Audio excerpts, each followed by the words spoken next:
So friends, शुरू करते हैं आज की कहानी। चार बहुओं की सास की कहानी।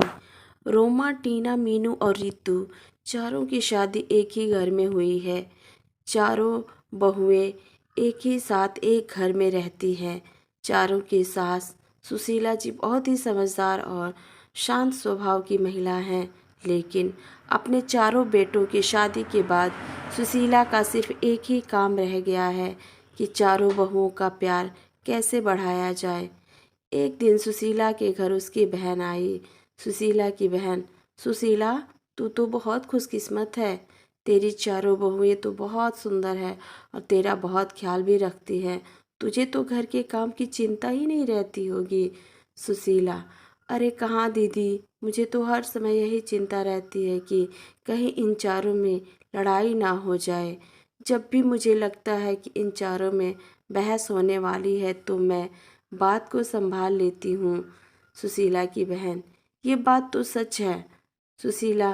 दुनिया सोचती है कि बहुएं आ जाने से घर में खुशियाँ आ जाती है, लेकिन ये भी सच है, घर में बहुएं आ जाने से सास के लिए जिम्मेदारी भी बढ़ जाती है। हर समय बस यही सोचते रहो कि कहीं लड़ाई ना हो जाए। ये दोनों बात कर ही रही थी, तभी अचानक रोमा और मीनू की लड़ने की आवाज़ आई।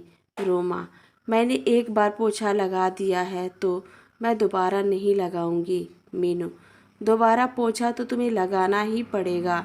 रोमा: तुमने इतना गंदा पोछा लगाया है, लग ही नहीं रहा है कि घर की सफाई हुई है। बहुओं में इस तरह से लड़ाई देखकर सुशीला की बहन घबरा गई और सुशीला को समझाने लगी। तेरी बहुएं काम कम करती है और लड़ती ज़्यादा हैं। सुशीला: तुझे इनकी लड़ाई बंद करने के लिए कोई ना कोई रास्ता तो निकालना ही होगा।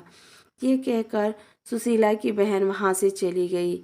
अब सुशीला दिन रात यही सोचती रहती कि इन बहुओं का आपस में प्यार कैसे बढ़ाया जाए।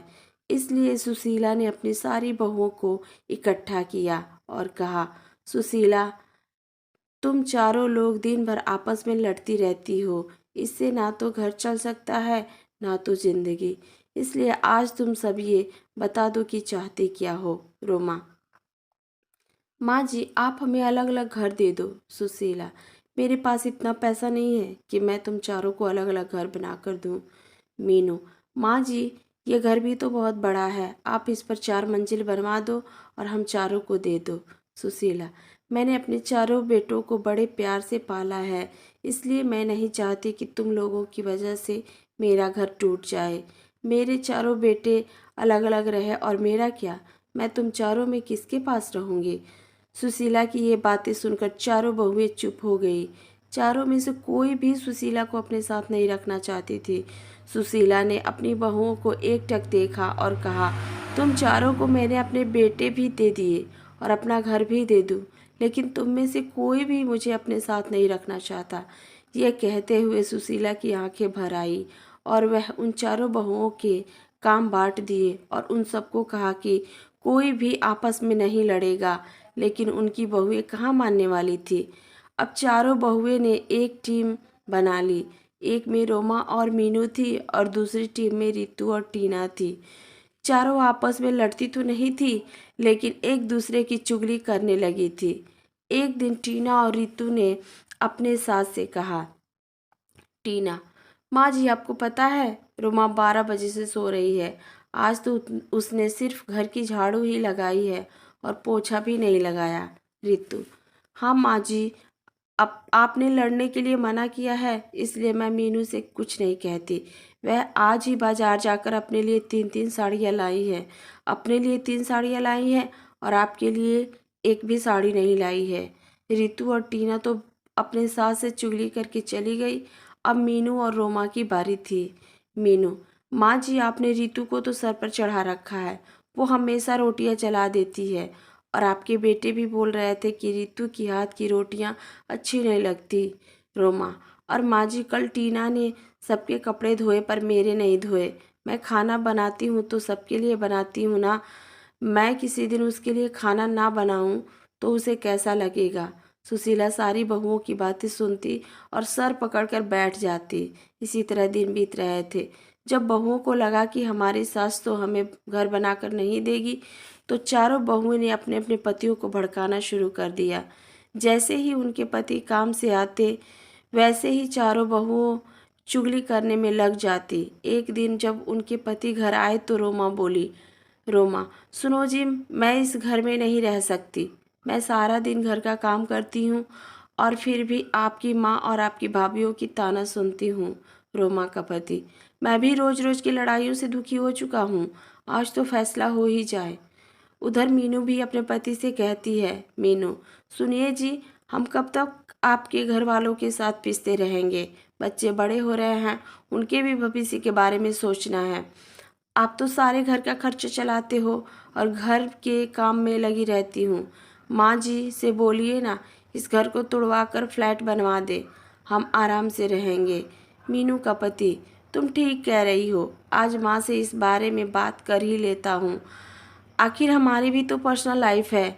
सुशीला के बेटे उससे बात करने के लिए आए और पीछे पीछे बहुएं भी आ गई।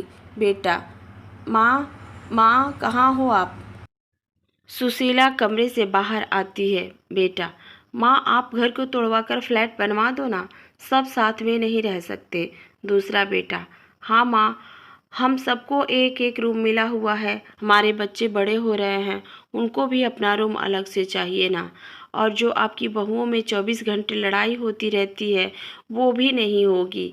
अलग अलग रहने से आपको भी शांति मिलेगी और हमें भी। माँ, अच्छा, तुम्हारी पत्नियां ये घर तुड़वाने के लिए मुझे नहीं मना पाई तो मेरे बेटों को ही भड़का दिया। मैं इस घर को तुड़वाने नहीं चाहती। इस घर में तुम्हारे पिता की यादें हैं, तुम्हारा बचपन बीता है और तुम चारों अपने पत्नियों को समझाने के बजाय मुझसे ये घर तुड़वाने के लिए बोल रहे हो। सुशीला ने अपने बेटे बहुओं को बहुत समझाया, लेकिन कोई भी राजी नहीं हुआ और मजबूरी में सुशीला को अपना घर तोड़वाना ही पड़ा। जैसे जैसे हथौड़ा घर की दीवारों पर चोट कर रहा था, सुशीला को वो चोट अपने दिल पर महसूस हो रही थी। अब कुछ दिन बाद उस घर की जगह एक आलीशान बिल्डिंग खड़ी थी।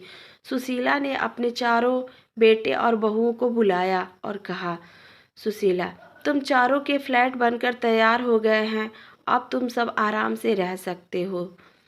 तुम अपने अपने परिवार के साथ खुश रहोगे, लेकिन मेरा परिवार तो तुम सब हो। तुम्हें अलग अलग जाता देख मुझे कितना दुख हो रहा है, कैसे बताऊं। बेटा, माँ आप कहाँ रहेंगी? मतलब हम में से किसके साथ रहेंगी? सुशीला, तुम फिक्र मत करो बेटा, तुम्हारी बूढ़ी माँ किसी पर भी बोझ नहीं बनेगी। पेंशन तो आती है मेरे पास, उससे मेरा गुजारा हो जाएगा। तुम चारों एक एक फ्लैट में रह लोगे तो ये नीचे का हिस्सा बचेगा, मैं वहीं रह लूँगी। चारों बेटे अपनी अपनी पत्नी और बच्चों को लेकर चले गए और आराम से रहने लगे। सुशीला पूरे दिन यही रहती और यही सोचती, मेरी बहुओं में मुझसे मेरे चारों बेटों को छीन लिया। चारों में से कोई भी मेरे पास नहीं आता, लेकिन सभी दिन एक जैसे नहीं रहते। कल मेरी जगह मेरी बहुएं भी होगी, तब देखती हूँ।